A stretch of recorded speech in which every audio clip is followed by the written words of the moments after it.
സച്ചേട്ടാ ഇപ്പൊ എന്താ സച്ചേട്ടന്റെ പ്രശ്നം? ഞാൻ എന്ത് തെറ്റ് ചെയ്തിട്ട് ഇങ്ങനെയൊക്കെ പറയുന്നേ? നീ ഒന്നും ചെയ്തില്ല.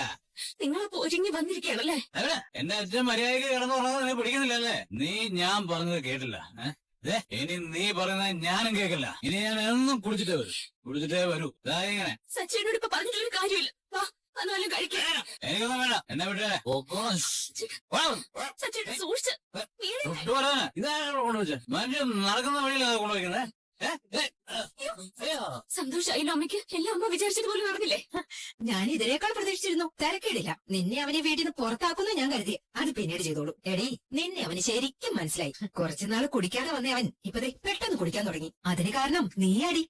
സന്തോഷായി എനിക്ക് ഇപ്പൊ കുറച്ച് മധുരം കഴിക്കാൻ തോന്നുക. ഒരു ഹൽവ കിട്ടിയാ കൊള്ളായിരുന്നു. മകൻ കുടിച്ചിട്ട് വരുമ്പോ ഇത്രയും സന്തോഷിക്കുന്ന ഒരു അമ്മയെ ഞാൻ ആദ്യമായിട്ടാ കാണുന്നത്. എനിക്ക് നിന്നെ ഓർത്തിട്ട് അടി സന്തോഷം. എന്നെ എത്ര വേണമെങ്കിലും വേദനിപ്പിച്ചോളൂ, എത്ര വേണമെങ്കിലും സങ്കടപ്പെടുത്തിക്കോളൂ. പക്ഷെ അതിന്റെ സച്ചേട്ടനല്ലേ? ചുറ്റുമുള്ള ഈ ഒറ്റപ്പെടലും. സച്ചേട്ടാ, നിങ്ങൾ എന്റെ ദൈവമല്ലേ? ഈ നമ്മളെ തെറ്റിക്കാൻ ചുറ്റും ആരൊക്കെ വന്നാലും എന്റെ ദൈവം എന്നെ കൈവിടില്ല. അച്ഛാ, ഇതാ വെള്ളം. രാത്രി വരാൻ വൈകിയോ? അച്ഛൻ ഉറങ്ങാൻ കിടന്ന സമയത്താ വന്നത്. മോളി വീട്ടിൽ വന്നതിന് ശേഷം ഞാൻ സമാധാനമായിട്ട് നിന്ന് തുറക്കുന്നത്. അതിനു മുമ്പായിരുന്നെങ്കില് ഇവൻ എപ്പോ വരും, എങ്ങനെ വരും എന്നൊന്നും എനിക്കറിയില്ലായിരുന്നു. ഞാൻ ഇവനെയും കാത്ത് ഉറങ്ങാതെ ഈ സോഫയിൽ ഇങ്ങനെ ഇരിക്കും. പുലരും വരെ അങ്ങനെ ഇരുന്ന എത്രയോ ദിവസം. കല്യാണം കഴിഞ്ഞ ശേഷം അവനെ ആളാകെ മാറി. മോൾ അവനെ മാറ്റി. എന്തോന്നടത്? നീ എന്താ സ്വപ്നം കണ്ടോ? ഇല്ല. നീ ഇന്ന് വണ്ടി എടുക്കണ്ടോ? എടുക്കുന്നുണ്ടോ? പോണം. സച്ചേട്ടാ, ചായ. ഭർത്താവ് പറയുന്ന അനുസരിക്കാത്ത ഭാര്യയുടെ കൈകൊണ്ട് തരുന്ന ഒന്നും കഴിക്കരുതെന്നാ പറയാറ്. ഇങ്ങനെയുള്ള ഭാര്യമാരുടെ കൂടെ ജീവിക്കണമെങ്കിലേ ചായയും കോഫിയൊന്നും പോരാ, മദ്യം തന്നെ വേണം. അത് പുറത്ത് ഇഷ്ടം പോലെ ഉണ്ട്, ഞാൻ കഴിച്ചോളാം. രേവതി, ചായ. അവൻ വാങ്ങുന്ന കണ്ടില്ലല്ലോ, വിശ്വസിച്ച് കുടിക്കാലോ അല്ലേ? എന്റെ പൊന്ന് ചന്ദ്ര, രാവിലെ കട തുറന്നല്ലേ ഉള്ളൂ, അപ്പഴേ തുടങ്ങിയോ? സച്ചേട്ടൻ ഇന്ന് കുടിച്ചിട്ട് വരുന്ന തോന്നുന്നു. അച്ഛനോട് പറഞ്ഞാലോ? ഞാൻ നേരിട്ട് പറഞ്ഞോ അതിന്റെ പേരിൽ പ്രശ്നം ഉണ്ടാക്കും. ഇദ്ദേഹം ഇന്നലെ കുടിച്ചിട്ട് വന്ന കാര്യം അച്ഛൻ അറിയിച്ചേ പറ്റൂ. ഇല്ലെങ്കിൽ ഇന്ന് വീണ്ടും കുടിക്കും. എന്താ ഒരു വഴി? കാറിന്റെ കീ എടുത്ത് ഒളിപ്പിച്ചു വെക്കാം. സച്ചേട്ടൻ കീ മുറിയിലും ഹോളിലും ഒക്കെ തരും. ഇന്നലെ ബോധമില്ലാതെ വന്നതുകൊണ്ടാണ് കാറിന്റെ കീ എവിടെ വെച്ചതെന്ന് ഓർമ്മയില്ലാത്തതെന്ന് അമ്മ അപ്പൊ പറയും. സച്ചേട്ടനെ ഇരുത്താൻ കിട്ടുന്ന ഒരു അവസരവും അമ്മ പാഴാക്കില്ലല്ലോ. ഇന്നലെ കുടിച്ചിട്ടാണ് വന്നതെന്ന് അച്ഛൻ അറിയും. കണക്കിന് കൊടുത്തോളൂ. അച്ഛനെ പേടിച്ച് ഇന്ന് കുടിക്കില്ല. രാവിലെ വലിയ സന്തോഷത്തിലാണല്ലോ. എന്താ മനസ്സിൽ ആഗ്രഹിച്ച കാര്യങ്ങൾ നടക്കുമ്പോ ആർക്കായാലും സന്തോഷം തോന്നില്ല രവിയേട്ടാ? അതെന്താ കാര്യം നടന്നേ? അതൊക്കെ ഉണ്ട്. കുടിച്ചിട്ട് വേഗം വാ മോനെ. വൈകിട്ട് നടക്കാറില്ലേ? അപ്പൊ പാർക്കിൽ വരുമോ? അവിടെ നിനക്കെന്താ വട്ടായ? വെറുതെ ചിരിച്ചോണ്ടിരിക്കും. ചെറിയൊരു വട്ട്. എന്താ കാര്യം? കാറിന്റെ കീ ഇവിടെയാണല്ലോ ഞാൻ ഇട്ടത്. എന്നാലും ഇത് എവിടെ പോയി? എന്താ തപ്പന്നേ? അല്ല, കാറിന്റെ കീ ആണെന്ന് വെച്ചാൽ നീ എവിടെ വെച്ചാൽ നിനക്ക് ഓർമ്മയില്ല? അല്ല, കീ ഞാൻ ഇവിടെയാണോ അതോ റൂമിലാണോ? രാത്രി ബോധം ഉണ്ടെങ്കിലല്ലേ എവിടെ വെച്ചെന്ന് ഓർമ്മയുണ്ടാവും. നിങ്ങൾ കിടന്നോണ്ട് ഇവന്റെ ആട്ടം കാണാനുള്ള ഭാഗ്യം ഉണ്ടായില്ല. 4 കാലിലായിരുന്നു ഇന്നലെ. പണ്ടത്തെ സ്റ്റൈൽ തന്നെ, ഒരു മാറ്റമില്ല. കുറെ കാലം തലയിൽ എടുത്തു വെച്ച് നടന്ന കെട്ടിയോളെ തറയിൽ എറിയുന്നുണ്ടു. അവക്ക് കിട്ടണോ അത്? ഇന്നലെ രാത്രി ഇവൻ എങ്ങനെയാ വന്നത്? എങ്ങനെയാ മോളെ വന്നേ? എപ്പോഴും വരുന്ന പോലെ 2 കാലിലും നടന്നു. ഞാൻ രേവതിയോടെ ചോദിച്ചേ. തല കുഞ്ചി നിൽക്കുന്ന കണ്ടില്ലേ? അതിൽ നിന്ന് തന്നെ മനസ്സിലാക്കിക്കൂടെ ഇന്നലെ എങ്ങനെയാ വന്നേന്ന്? നീ ഇന്നലെ കുടിച്ചല്ലേ? ഞാൻ കുറച്ച് കുടിച്ചോളാ. നിന്റെ കുറച്ച് എത്രയെന്ന് എനിക്കറിയാം. കുടിക്കരുത് പല വട്ടം ഞാൻ പറഞ്ഞോളാം. നീ പറഞ്ഞോ കേൾക്കില്ലല്ലേ? ഒരു ദിവസം നന്നായി പറ്റുമോ ഇങ്ങനെ? എടാ, നിനക്ക് എന്താ വേണ്ടേ? കാറിന്റെ കീ എവിടെ വെച്ചെന്ന് ഓർമ്മയില്ല. നീ എങ്ങനെയാ ഇവിടെ വരെ എത്തിയേ? അല്ല, ഞാൻ കാറിന്റെ കീ ഇവിടെ അല്ല മുറിയില്. കാറിന്റെ കീ മുറിയിൽ അവിടെ ഇവിടെ. അല്ല, നിങ്ങളാരെങ്കിലും എവിടെയെങ്കിലും എടുത്തു വെച്ചോ? ഇവിടെ ആരെടുത്ത് വെക്കാനാ? ഇവിടെ തോന്നില്ലാതെ എവിടെ വെച്ചിട്ട് മറ്റുള്ളവർ കുറ്റം പറയും. ഇനി നീ കുടിച്ചിട്ട് ഈ വീട്ടിലേക്ക് വരണ്ട. ആ കുടിച്ചത് തന്നെ കിടന്നോ. ഏറി നീങ്ങളെ പറഞ്ഞ് മനസ്സിലാക്കണം. തിരുത്തണം. അവളോ തിരുത്താനോ? ബെസ്റ്റ്. ഇവൻ അങ്ങനെ തന്നെ നടക്കണമെന്നാ ഇവളുടെ ആഗ്രഹം.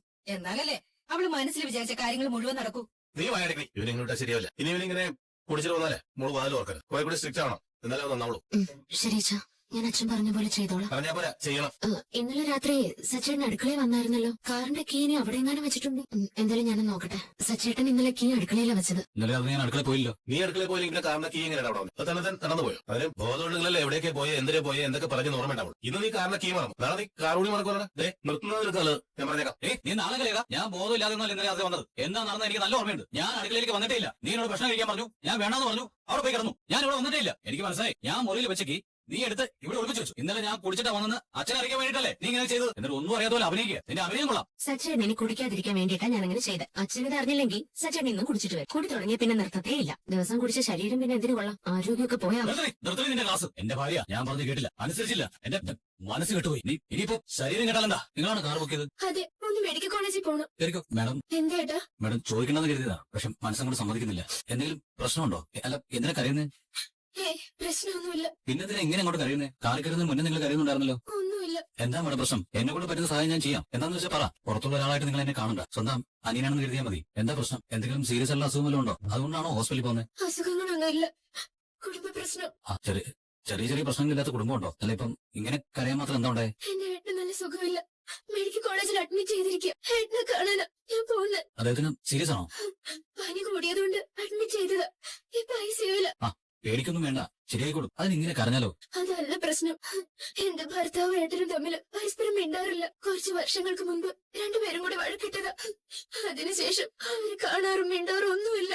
എന്നോട് ഏട്ടനെ കാണരുതും മിണ്ടരുതെന്നൊക്കെ പറഞ്ഞിരിക്കുന്നത്. ഏട്ടനെ കണ്ടെന്ന് പറഞ്ഞ എന്നെ പിന്നെ ഭർത്താവ് വീട്ടിൽ കേട്ടില്ല. അതുകൊണ്ട് ഞാനിപ്പോ ഏട്ടനെ വിളിക്കാറും കാണാറും ഒന്നുമില്ല. കുറെ കാലായി ഏട്ടനെ കണ്ടിട്ട്. ചെറിയ വയസ്സ് മുതൽ എന്നെ വളർത്തിയതും പഠിപ്പിച്ചതും ഒക്കെ ഏട്ടന. കല്യാണം കഴിപ്പിച്ച് അയച്ചതും ഏട്ടന. എന്ന് അദ്ദേഹത്തിന് അത്രയ്ക്ക് ജീവന. സച്ചേട്ടാ, എന്തൊക്കെ പറഞ്ഞാലും അവൻ എന്റെ അനിയനല്ലേ? അനിയനൊക്കെ തന്നെ. അനിയനല്ലേ ഏട്ടാണെന്ന് ഞാൻ പറഞ്ഞല്ലോ. എന്റെ വീട്ടിലൊരു ഫംഗ്ഷൻ നടക്കുമ്പോ ഞാൻ അതിന് പോകണ്ടേ? ഞാൻ പോയില്ലെങ്കിൽ അമ്മയ്ക്ക് അവനൊക്കെ വിഷമാവും. രേവതി, ഞാൻ പറഞ്ഞു കഴിഞ്ഞു, നീ ഫംഗ്ഷന് പോകരുത്.